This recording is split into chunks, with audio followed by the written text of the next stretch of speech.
កូនជាទីស្រឡាញ់ផ្លូវនៃដំណើរជីវិតនោះមិនមែនសុទ្ធតែរៀបស្មើទៅទាំងអស់នោះទេជីវិតមានឡើងមានចុះមានសុខមានទុក្ខជាគូគ្នាទៅរហូតដោយចំពោះក្នុងកិច្ចការងារបើរឹតតែការងារធំគឺថារឹតតែមានឧបសគ្គប្រសិនបើកូនធ្វើការងារអ្វីមួយដែលកូនបានគិតសពគ្រប់ហើយថាជាការងារល្អត្រឹមត្រូវជាការងារដែលអាចនាំឲ្យចម្រើនទៅមុខបានប៉ុន្តែការធ្វើទៅការងារនោះបែរជាត្រូវរាំងស្ទះមិនប្រព្រឹត្តទៅតាមដូចដែលបានគិតទុកទេពោលគឺមានឧបសគ្គកូនត្រូវតែពុះពៀនៅឧបសគ្គនោះទៅឲ្យបានដោយសតិបញ្ញាដោយការអត់ធន់និងព្យាយាមកុំស្លន់ស្លោ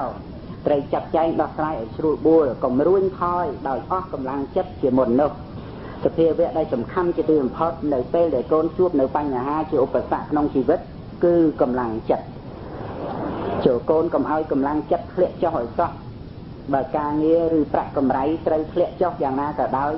កុំតែកម្លាំងចិត្តធ្លាក់ចុះតាមវាមិនជាអ្វីឡើយ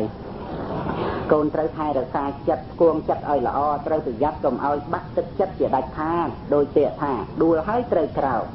បានស្ដីថាការផ្លាត់ជើងរអេដួលទៅគឺត្រូវតែក្រោកឡើងហើយដើរតទៅទៀតមានតែអ្នកដែលក្រោកហើយដើរតទៅទៀតប៉ុណ្ណោះដែលអាចទៅដល់គោលដៅបានយ៉ាងណាមិញកាលបើកូនមានការខកចិត្តព្រោះជួបនៅវិបត្តិអ្វីមួយកូនត្រូវតាំងចិត្តឲ្យមមគួងចិត្តឲ្យរឹងតឹងទាញខ្លួនឯងចេញពីការខកចិត្តនោះឲ្យបានហើយព្យាយាមតស៊ូជាបន្ត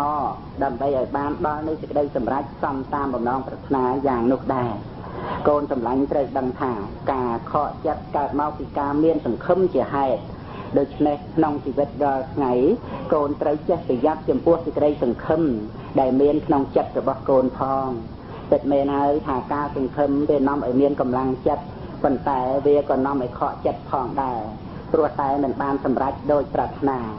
ដូច្នេះកូនត្រូវវឹកហាត់អប់រំឲ្យកើតនៅកុសលឆន្ទៈគឺការពេញចិត្តក្នុងអំពើប្រសិទ្ធៈទោសកុសលឆន្ទៈនាំឲ្យកូនបានសុខចិត្តក្នុងការងារដែលកំពុងធ្វើព្រោះកូនគិតថាធ្វើការឲ្យអ្នកដទៃបានសុខម្ល៉េះហើយកូនរីករាយនឹងធ្វើការដោយមិនចាំបាច់សង្ឃឹមផលអ្វីតទៅទៀតឡើយបើផលបានសម្រេចក៏សម្រេចដោយប្រសិទ្ធៈទោសតែបើមិនសម្រេចទេក៏មិនខកចិត្តដែរគឺកូនសប្បាយចិត្តនឹងធ្វើជាបន្តទៀតនិងសប្បាយចិត្តក្នុងការងារដែលប្រសិទ្ធៈទោសនោះដោយពលមកនេះកូនពិតជាមិនចេះអស់ទឹកចិត្តក្នុងការងារផងមានកម្លាំងចិត្តធ្វើបន្តផងបានទទួលនៅសេចក្តីសុខចិត្តតាន់ពេលដែលកំពុងធ្វើការងារ